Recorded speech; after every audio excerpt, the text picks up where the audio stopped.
উম্মতের ভেতরে যারা সলিহিন নেককার তাদের কাছে বন্টন করে দিলাম। এই দুনিয়ার মানুষ কেন বললাম কুনু মা'আস সাদিকিন, সত্যবাদী আল্লাহর ওলিদের সাথী হয়ে যাও। জুনাইদ বাগদাদী রাহমাতুল্লাহি আলাইহি এই আয়াতের তাফসীর করতেছেন। হঠাৎ করে একটা সাধারণ যুবক কোরআন সুন্নাহ ভালোভাবে বোঝে না, পাশ থেকে দাঁড়িয়ে গিয়ে ডাক দিয়ে বলে, ও জুনাইদ বাগদাদী রাহমাতুল্লাহি আলাইহি, আল্লাহ কেন বললেন কুনু মা'আস সাদিকিন? আল্লাহ তো বলতে পারতেন কুনু মা'আল কোরআন, কুনু মা'আস সুন্নাহ, কোরআন সুন্নাহর সাথে তোমরা মিশে যাও, কিন্তু তা না বলে আমার আল্লাহ কেন বললেন সাদিকিনদের সাথে মিশতেন? জুনাইদ বাগদাদী রাহমাতুল্লাহি আলাইহি বলেন, বাবা আপনি তো দাঁড়াইছেন, এখন যদি এই পাশ থেকে কেউ আমার সামনে দাঁড়ায় কোনো প্রশ্ন করতে চায়, এই ফ্যানের বাতাস লাগবে কিনা?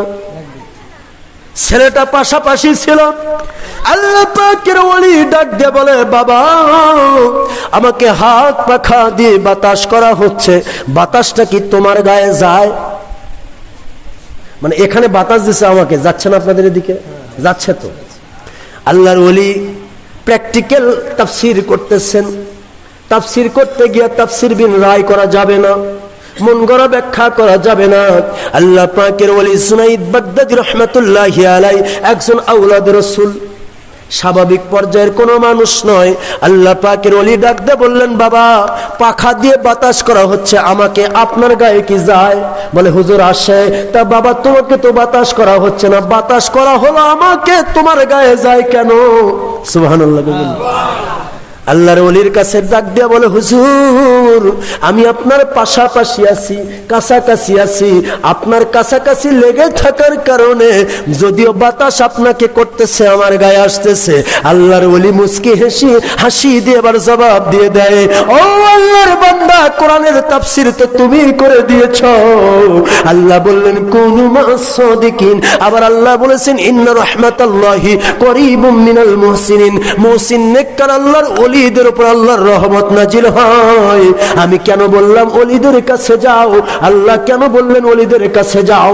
ওলিদের উপর আল্লাহর রহমত নাজিল হয়ে যায়। ওই ওলিদের কাছে তোমরা যদি যেতে পারো, পাখার বাতাস পাশে থাকলে যেমন পাওয়া যায়, আল্লাহর ওলিদের সাথে লেগে থাকলে তেমনি রহমত পাওয়া যায়। এই জন্য আল্লাহ ওলিদের সাথে লেগে থাকতে বলেছেন। কিন্তু আজকে আমরা টাইটেল পাস, দামরা পাস, কত পাস করলাম, গলায় লাগাইলাম ফাঁস, কিন্তু পিল লাগে না। আছে না নাই? এরা হলো ওস্তাদের শয়তান। কি এরা?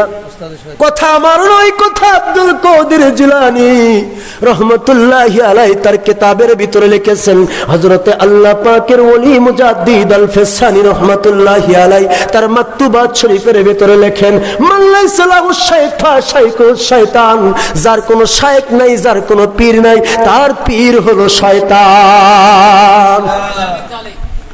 যার পীর শয়তান তার কি আর নতুন পীর লাগে? কথা কয় না। শয়তানের কোন পীর আছে? এই জন্য যার পীর লাগে না, যে বলে পীর লাগে না, বুঝবেন এটা ইবলিসের বড় দাদা।